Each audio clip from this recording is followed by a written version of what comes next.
कुछ पाने की हो आस आस, कोई अरमा हो जो खास खास आशाएं,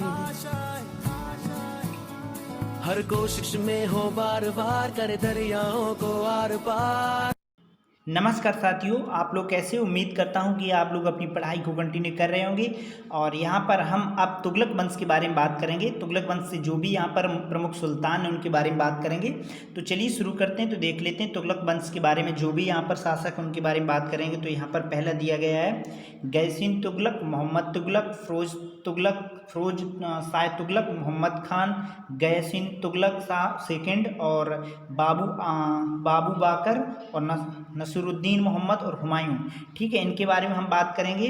और नासरुद्दीन महमूद के बारे में भी बात करेंगे। ठीक है, तो यहाँ पर सर्वप्रथम यहाँ पर हम गैसीन तुगलक के बारे में जानेंगे। तो जो भी महत्वपूर्ण पॉइंट है कॉम्पिटिटिव एग्जाम की दृष्टि से, तो उनके बारे में समझते हैं।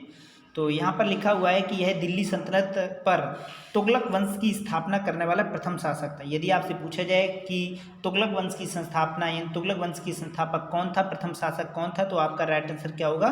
तुगलक वंश यानी गैसीन तुगलक था। ठीक है, तो ये आपको याद रखना है। और इसका पूर्व नाम गाजी मलिक था। ठीक है, तो ये भी आपको याद रखना। आपसे पूछा जाए कि गैसीन तुगलक का पुराना नाम या उसका पूर्व नाम क्या था, तो आपका राइट आंसर क्या होगा? गाजी मलिक था। ठीक है, और जिसने दिल्ली सल्तनत के सिंहासन पर बैठने के बाद गयासीन तुगलक अपना नाम कर लिया था। ठीक है, बैठने के बाद उसने अपना नाम गयासीन तुगलक कर लिया। गयासीन तुगलक गयासुद्दीन तुगलक 8 सितंबर 1320 को यह दिल्ली की गद्दी पर बैठा और अगले 5 वर्ष तक शासन किया। और वह पहला ऐसा शासक था जिसने अपने नाम के साथ गाजी शब्द का प्रयोग किया। तो गाजी शब्द का यहाँ पर अर्थ होता है काफरों का वध करने वाला। ठीक है, जो जोड़ा गया, यानी अपने नाम पर इसने क्या गाजी शब्द लगाया था, जिसका अर्थ होता है काफरों का वध करने वाला। इसे तुगलक गाजी भी कहती है। और उसने मंगोलों के 23 आक्रमण विफल किए थे। यानी उस दौरान तुगलक वंश के दौरान गयासीन तुगलक ने के समय में मंगोलों ने कई बार आक्रमण किया, जिसमें 23 बार आक्रमण करके गयासीन तुगलक ने उनके विफल कर दी। यानी गयासीन तुगलक ने मंगोलों को हरा दिया। ठीक है, तो ये समझना है। तो यहाँ पर हम बात करते हैं कि गयासीन तुगलक ने सुधार क्या किया, अपने शासनकाल के दौरान कौन कौन से कार्य किए। तो यहाँ पर लिखा हुआ है पहला कि गयासीन तुगलक ने आर्थिक सुधार के अंतर्गत अपनी आर्थिक नीति आधार, संयम और शक्ति एवं नरमी के माध्यम से संतुलन, रस्म ए म्यान को बनाया। ठीक है, तो यहाँ पर उनकी नीति रही कि सुधार के अंतर्गत आर्थिक नीति का सुधार, संयम रहा और शक्ति और नरमी के मध्य संतुलन रहा। यानी शक्ति और नरमी दोनों के मध्य उसने एक विचारधारा को अपनाया। ठीक है, तो यहाँ पर दूसरा पॉइंट लिखा हुआ है कि उसने लगान के रूप में उपज का 1/10 भाग या 1/12 हिस्सा लेने का आदेश दिया था। यानी जो किसान लोग अपनी फसल का उपज कर रहे थे, उत्पादन कर रहे थे, तो उसका 1/10 भाग या फिर 1/12 भाग हिस्सा लेने के आदेश जारी किया। दूसरा पॉइंट यहाँ पर लिखा हुआ है कि गयासुद्दीन तुगलक यानी गयासुद्दीन ने मध्यवर्ती जमींदारों पर विशेष रूप से मुकद्दम तथा खूतों उनके पुराने अधिकार लौटा दिए थे। यानी जो पहले उनके अधिकार उनसे ले लिए गए थे जमींदारों से, तो उनके अधिकार वापस लौटा दिए गए, जिससे उनकी वही स्थिति प्राप्त हो गई और जो बलवन के समय प्राप्त थी। तो बलवन के समय जो प्राप्त थी वही स्थिति फिर पुनः प्राप्त हो गई। दूसरा पॉइंट यहाँ पर लिखा हुआ है कि गयासुद्दीन ने अपने अमीरों की भूमि पुनः लौटा दी। तो गयासुद्दीन ने जो अमीरों की भूमि थी उन्हें भी पुनः लौटा दी। तो यहाँ पर ये भी पॉइंट क्लियर। नेक्स्ट पॉइंट के बारे में बात करें तो यहाँ पर लिखा हुआ है कि उसने सिंचाई के लिए कुएं एवं नहरों का निर्माण करवाया। संभवतः नहरें का निर्माण करवाने वाला गयासुद्दीन प्रथम सुल्तान था। यदि आपसे कॉम्पिटिटिव एग्जाम में कई बार पूछा भी गया और यदि आपसे पूछा जाए कि वह शासक कौन था जिसने नहरों का निर्माण करवाया था, तो आपका राइट आंसर क्या होगा?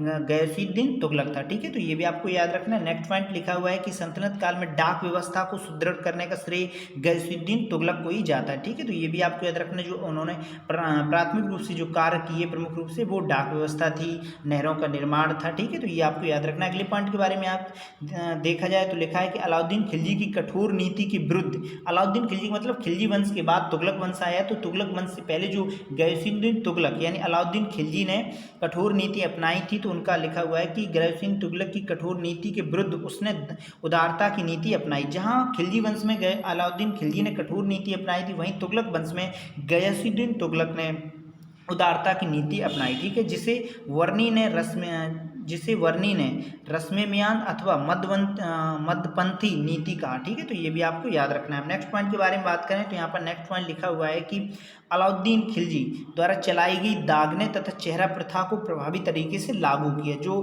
अलाउद्दीन खिलजी द्वारा चलाई गई जो रणनीति थी तो प्रभावी रूप से दागने और चेहरा प्रथा को प्रभावी रूप से तरीके से लागू किया। किसने किया? आपके तुगलक वंश के शासक किया। ठीक है, तो ये आपको याद रखना है। और बात करें गैसुद्दीन तुगलक ने इसे लागू किया था। ठीक है, ये पॉइंट अगला पॉइंट के बारे में बात करें तो यहाँ पर लिखा हुआ है कि वारंगल और तेलंगाना की विजय 1324 में की थी और त्रिहुति विजय और मंगोल विजय 1324 में की थी। ठीक है, तो ये भी आपको याद रखना है।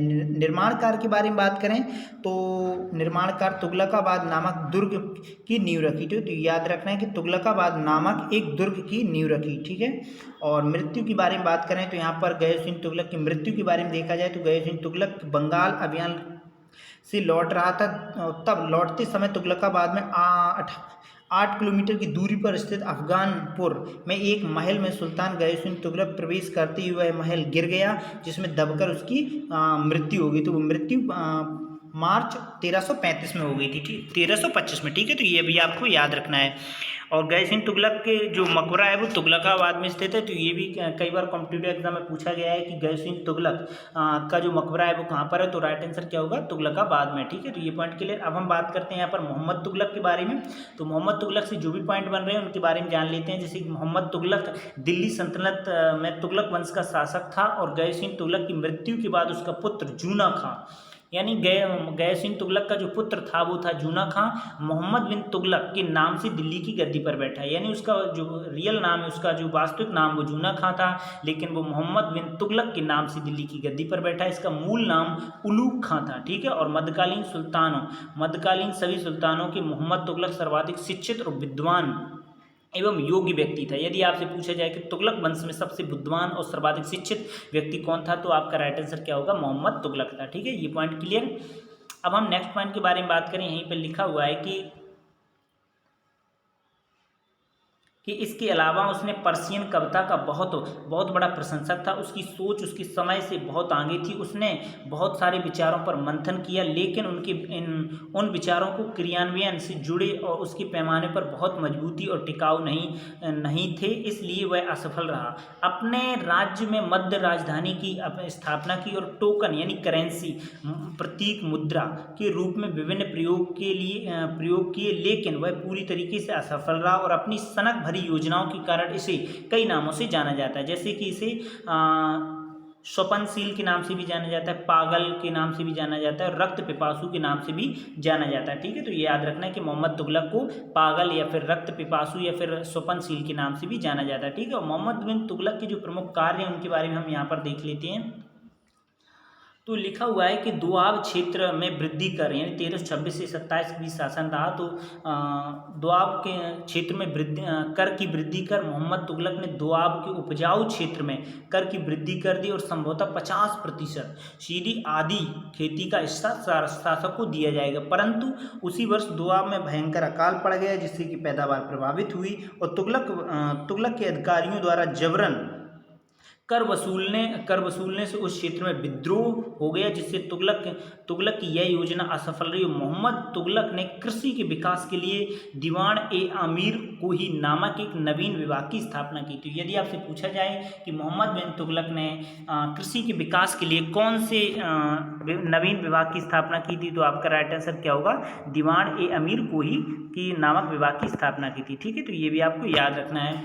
और सरकारी कर्मचारियों के भ्रष्टाचार, किसानों की उदासीनता, भूमि की अच्छा ना होना इत्यादि कारणों से कृषि उन्नति संबंधी अपनी योजनाओं को 3 वर्ष के पश्चात समाप्त कर दिया और मोहम्मद बिन तुगलक ने किसानों को बहुत कम ब्याज पर ऋण और सोनथर उपलब्ध कराए। यानी उस दौरान उदासीनता, किसानों की उदासीनता और सरकारी कर्मचारियों के भ्रष्टाचार के कारण उसने अपनी योजनाओं को रद्द कर दिया। कितने साल बाद? 3 साल बाद। ठीक है, तो और देख लेते हैं। यहाँ पर अगला पॉइंट दिया गया है कि राजधानी परिवर्तन के बारे में बात करें तो 1326 से 27 के बीच क्या हुआ कि तुगलक ने अपनी योजना के अंतर्गत राजधानी को दिल्ली से देवगिरी कर दी। ठीक है, तो ये भी आपको याद रखना कि पहले राजधानी दिल्ली थी, लेकिन अब उसने देवगिरी कर दी, स्थानांतरित कर दी। देवगिरी को कुब्बतुल इस्लाम भी कहा जाता है। ठीक है, यदि आपसे पूछा जाए कि देवगिरी को किस और नाम से जाना जाता है तो आपका राइट आंसर क्या होगा, कुब्बतुल इस्लाम भी कहा जाता है। ठीक है, और सुल्तान कुतुबुद्दीन मुबारक खिलजी ने देवगिरी का नाम कुतुबाबाद रखा था और मोहम्मद बिन तुगलक ने इसका नाम बदलकर दौलताबाद कर दिया। ठीक है, तो ये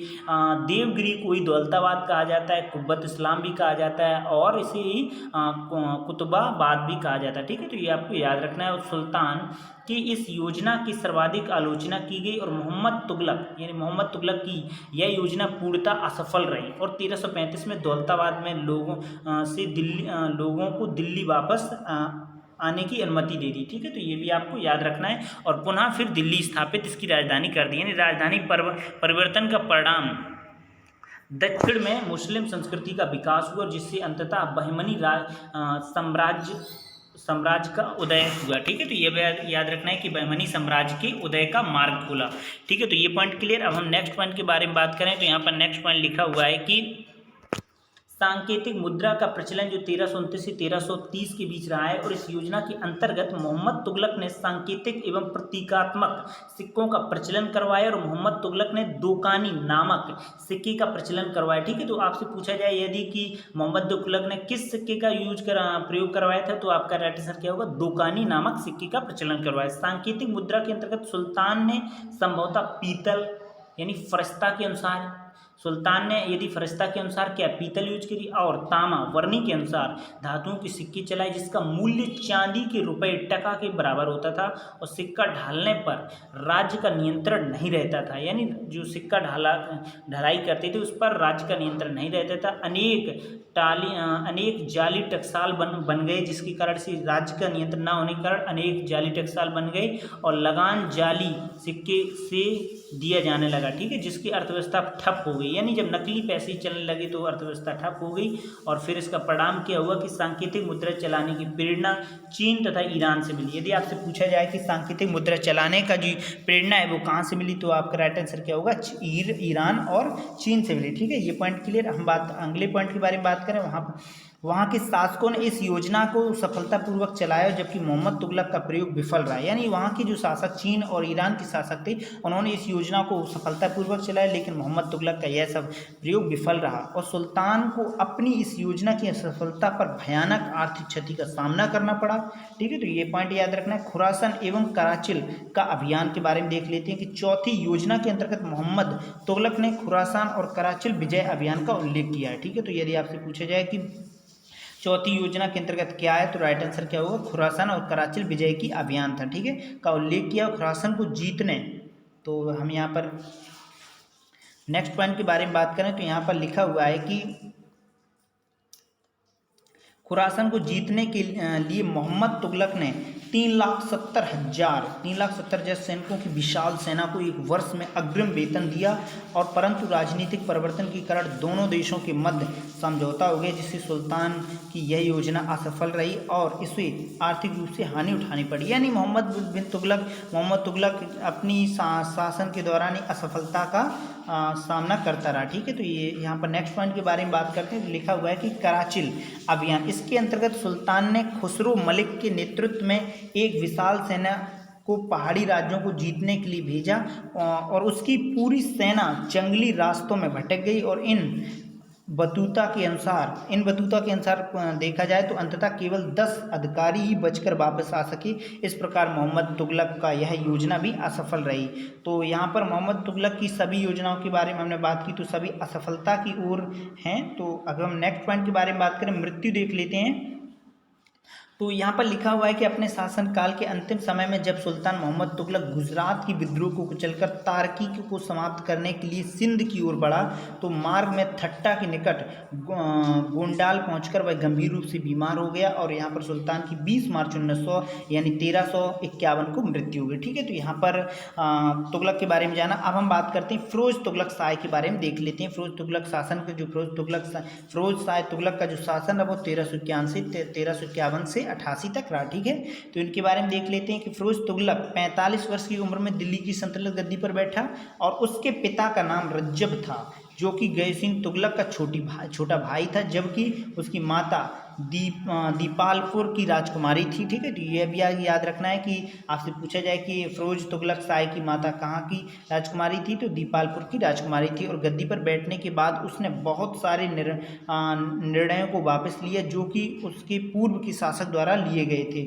और उसने शरीयत के अनुसार शासन किया, और शरीयत जिन करों का उल्लेख नहीं किया था उसे बंद कर दिया गया। ठीक है, तो ये भी आपको याद रखना है। अब हम फिरोज शाह तुगलक के कारणों के बारे में देख लेते हैं कि कौन कौन से कार्य महत्वपूर्ण हैं। तो यहाँ पे लिखा हुआ है कि राजस्व व्यवस्था के अंतर्गत फिरोज ने अपने शासन काल में 24 कष्टदायक करों को समाप्त कर दिया, यानी केवल 4 कर खराज यानी लगान, खुस्म युद्ध को लूटने का माल, जजिया और जक़ात, इस्लाम धर्म के अनुसार 2.5% यानी 2.5% का दान उन लोगों को देना पड़ता है जो मालदार हों, और उन लोगों को दिया जाता है जो अपाहिज हों और असहाय हों और साधनहीन हों। ठीक है, वसूल करने का आदेश दिया है। यानी राजस्व कर में जो 24 का जो कर लगते थे उसमें सिर्फ 4 ही कर लगाए, तो वो कौन से हैं? खराज है, खुस्म है और जजिया और जक़ात है। ठीक है, तो इन्हें आपने अच्छी तरीके से समझा। अब हम नेक्स्ट पॉइंट के बारे में बात करें तो यहाँ पर लिखा हुआ है नेक्स्ट पॉइंट कि उलेमाओं के आदेश पर सुल्तान ने नई सिंचाई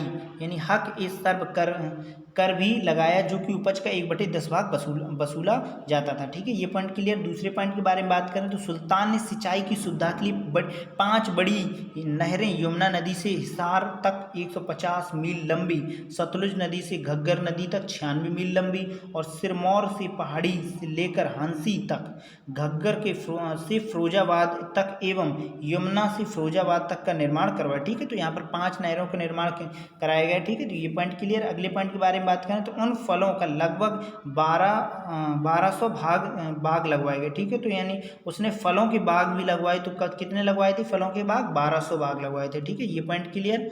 अब हम नेक्स्ट पॉइंट के बारे में बात करें तो यहाँ पे लिखा हुआ है कि आंतरिक व्यापार को बढ़ाने के लिए अनेक करों को समाप्त कर दिया गया। ठीक है, आंतरिक करों को बढ़ा यानी आंतरिक व्यापार को बढ़ाने के लिए उसने करों को समाप्त कर दिए गए। नेक्स्ट पॉइंट यहाँ पे लिखा हुआ है कि नगर और सार्वजनिक निर्माण कार्यों के अंतर्गत सुल्तान ने लगभग 300 नए नगरों की स्थापना की। ठीक है, तो ये भी आपको याद रखना है। अगला पॉइंट यहाँ पर लिखा है कि जौनपुर नगर की नींव फिरोज ने अपने चचेरे भाई फखरुद्दीन जौना मोहम्मद बिन तुगलक की स्मृति में डाली थी। तो यदि आपसे पूछा जाए कि जौनपुर नगर की स्थापना किसने की थी, तो फिरोज ने की थी। किसके याद में की थी? तो अपने चचेरे भाई फखरुद्दीन जौना की स्मृति में की थी। ठीक है, तो ये भी आपको याद रखना है। अब हम नेक्स्ट पॉइंट के बारे में बात करें तो यहाँ पर नेक्स्ट पॉइंट लिखा हुआ है कि उसने शासन काल में खिजरावाद एवं मेरठ को अशोक के 2 स्तंभों लेखों को लाकर दिल्ली स्थापित किया। यानी उसने क्या किया शासक ने कि खिजरावाद और मेरठ से अशोक के 2 स्तंभों को लेकर कहाँ पर स्थापित किया था? दिल्ली में किया था। ठीक है, तो ये भी आपको याद रखना है। अगले पॉइंट के बारे में बात करें तो अपने कल्याणकारी कार्यों के अंतर्गत फिरोज ने यानी फिरोज शाह तुगलक ने एक रोजगार दफ्तर एवं मुस्लिम एवं अनाथ स्त्रियों, विधवाओं एवं लड़कियों की सहायता हेतु एक नए दीवान ए खैरात नामक विभाग की स्थापना की। यानी राजा ने कई महत्वपूर्ण कार्य किए जो प्रजा के हित में थे। और नेक्स्ट पॉइंट के बारे में बात करें तो यहाँ पर लिखा हुआ है नेक्स्ट पॉइंट लिखा हुआ है कि दारुल सफ़ा यानी सफ़ा बराबर होता है कि जीवन का अंतिम किनारा, जीवन का अंतिम भाग नामक एक राजकीय अस्पताल का निर्माण करवाया और जिसमें गरीबों का मुफ्त इलाज होता था। यानी जो पुराने शासन व्यवस्था देखें तो बहुत ही सुनियोजित ढंग से की जाती थी। ठीक है, तो ये भी आपको याद रखना है, जो प्रजा के हित में ही योजनाएं लागू हुआ करती थी। ठीक है, नेक्स्ट पॉइंट के बारे में लिखा हुआ है कि फिरोज के शासनकाल में दासों की संख्या 1,80,000 पहुंच गई थी। इनकी देखभाल हेतु सुल्तान ने दीवाने बदगान की स्थापना की थी। यानी शासक प्रत्येक क्षेत्र में अपने अनुभवी तौर पर किसी भी विभाग की स्थापना कर देता था। ठीक है, नेक्स्ट पॉइंट के बारे में बात करें, संरक्षण के बारे में बात करें, यानी शिक्षा प्रसार के क्षेत्र में सुल्तान फिरोज ने अनेक मकबरे और मदरसे की स्थापना करवाई, जिसने जियाउद्दीन वर्नी और सस्म ए सिराज अफीफ को नामक अपना संरक्षक प्रदान किया था। ठीक है, तो ये भी आपको याद रखना है। नेक्स्ट पॉइंट के बारे में बात करें तो लिखा हुआ है कि वर्नी ने फतवा ए जहांदारी और तारीख ए फिरोज शाही की रचना की। ठीक है, तो ये भी आपको याद रखना, किसने की? वर्नी ने की। और नेक्स्ट पॉइंट यहाँ पर लिखा हुआ है कि फिरोज ने अपनी आत्मकथा फुतूहात ए फिरोज शाही की रचना की। यदि आपसे पूछा जाए कि फिरोज शाही की अपनी आत्मकथा कौन है तो आपका राइट आंसर क्या होगा? फुतूहात ए फिरोज शाही। ठीक है, तो ये भी आपको याद रखना है। नेक्स्ट पॉइंट के बारे में बात करें तो यहाँ पर लिखा हुआ है कि वर्नी ने अपनी आत्मकथा फुतूहात ए फिरोज शाही की रचना की। यदि आपसे पूछा जाए कि फिरोज शाही की अपनी आत्मकथा कौन है तो आपका राइट आंसर क्या होगा? फुतूहात। तो आपका राइट आंसर क्या होगा, फितूहात ए फिरोज शाही। ठीक है, ये भी आपको याद रखना। मृत्यु के बारे में बात करें तो फिरोज शाह की तुगलक की मृत्यु के बारे में बात करें तो फिरोज शाह तुगलक की मृत्यु सितंबर 1388 को हुई और हौज खास परिसर में दिल्ली में उसे दफना दिया गया। तो ठीक है, याद रखना है कि कहाँ पर दफनाया गया था, हौज खास परिसर कहाँ पर, दिल्ली में। ठीक है, तो ये पॉइंट क्लियर। अब हम मोहम्मद खान के बारे में बात कर लेते हैं। तो यहाँ पर मोहम्मद खान से जो भी पॉइंट बन रहे कॉम्पिटिटिव एग्जाम की दृष्टि से उनके बारे में बात कर लेते हैं। ये सभी से NCERT बेस आधारित क्वेश्चन है। ठीक है, तो यहाँ पर लिखा हुआ है कि फिरोज शाह तुगलक की मृत्यु 1388 में हुई थी। उसके बाद दिल्ली सल्तनत में कुछ दिनों के लिए मोहम्मद खान ने दिल्ली शासन किया और कुछ दिनों के भीतर ही उनकी हत्या कर दी गई। ठीक है, तो ये भी आपको याद रखना है, 1388 में ही कुछ समय तक की उसके बाद हत्या कर दी गई। गयासिन तुगलक सेकंड के बारे में बात करें तो यहाँ पर लिखा हुआ है कि फिरोज शाह तुगलक और मोहम्मद खान हत्या के बाद दिल्ली सल्तनत में फिरोज तुगलक शाह को पोता गयासुद्दीन अगला शासक बना और लेकिन 5 महीने के अल्प में शासन के बाद उसकी हत्या कर दी गई। इसका मतलब होता है कि शासन काल के दौरान यदि किसी शासक को शासक बनना होता था तो उस शासक की सीधी हत्या कर देता था और स्वयं शासक बन जाता था। ठीक है, तो यहाँ पर अब हम बात करते हैं अबू बाकर के बारे में। तो अबू बाकर के बारे में देख लेते हैं। गयासुद्दीन तुगलक शाह की हत्या करके फरवरी 1389 में जफर खां के पुत्र अबू वक्र स्वयं सुल्तान बन गया। ठीक है, तो ये भी आपको याद रखना है कि अबू वाकर कब बना था, तो 1389 में बना था। ठीक है, ये पॉइंट क्लियर। अब हम बात करते हैं नसरुद्दीन मोहम्मद शाह के बारे में बात करते हैं। तो देख लेते हैं नसरुद्दीन मोहम्मद शाह का जो शासन रहा वो 1390 से 1394 तक रहा। ठीक है, तो ये पॉइंट हम देख लेते हैं। यहाँ पर लिखा हुआ है कि तुगलक शाह की हत्या कर अबू वर्क ने 1389 में सल्तनत पर शासन का आरंभ किया। दिल्ली में कोतवाल और मुल्तान, समाना, लाहौर और अक्तादारों ने मोहम्मद शाह को सहयोग देकर 1390 में अबू बकर को शासन से हटा दिया और नसरुद्दीन मोहम्मद शाह को शासक बन गए। नसरुद्दीन शाह ने 1390 से 1394 तक शासन किया। तो यदि आपसे पूछा जाए कि नसरुद्दीन मोहम्मद शाह ने शासन कब से किया, तो आपका राइट आंसर क्या होगा, 1390 से 1394 तक किया। ठीक है, तो ये पॉइंट क्लियर। अब हम बात करते हैं हुमायूं के बारे में। तो यहाँ पर देख लेते हैं कि नसरुद्दीन मोहम्मद शाह की दिल्ली की सल्तनत में उनका पुत्र हुमायूं ने लगभग 3 माह तक शासन किया और उसकी मृत्यु हो गई। वो हुमायूं जी मुगल वंश का नहीं बल्कि ये हुमायूं नाम है जो नसरुद्दीन मोहम्मद शाह का पुत्र था। ठीक है, तो ये भी आपको याद रखना है। और नसरुद्दीन शाह के बारे में अब हम बात कर लेते हैं। तो नसरुद्दीन शाह के बारे में जो भी पॉइंट बने उसके बारे में डिस्कशन कर लेते हैं। तो लिखा हुआ है कि 1394 में दिल्ली सल्तनत काल का महमूद शाह बना और उसकी दुर्दशा को देखकर व्यंग से कहा जाता था कि विश्व के सम्राट तुगलकों के राज दिल्ली में पालम तक फैला हुआ है। यानी लिखा हुआ है कि विश्व के सम्राट तुगलकों का राज्य दिल्ली से पालम तक फैला हुआ है। 17 दिसंबर 1398 को तैमूर का आक्रमण दिल्ली पर हो गया और सुल्तान स्वयं गुजरात भाग गया और पुनः वजीर मलूक खान ने सुल्तान को दिल्ली पर बुलाकर गद्दी पर बैठाया और 1412 में मोहम्मद शाह की मृत्यु हो गई, जिससे तुगलक वंश का अंत हो गया। ठीक है, तो यहाँ पर कुछ तुगलक वंश से संबंधित कुछ महत्वपूर्ण पॉइंट थे तो जो हम आपने डिस्कशन किए। तो फिर एक नए टॉपिक के साथ नई वीडियो मिलेंगे, तब तक के लिए नमस्कार।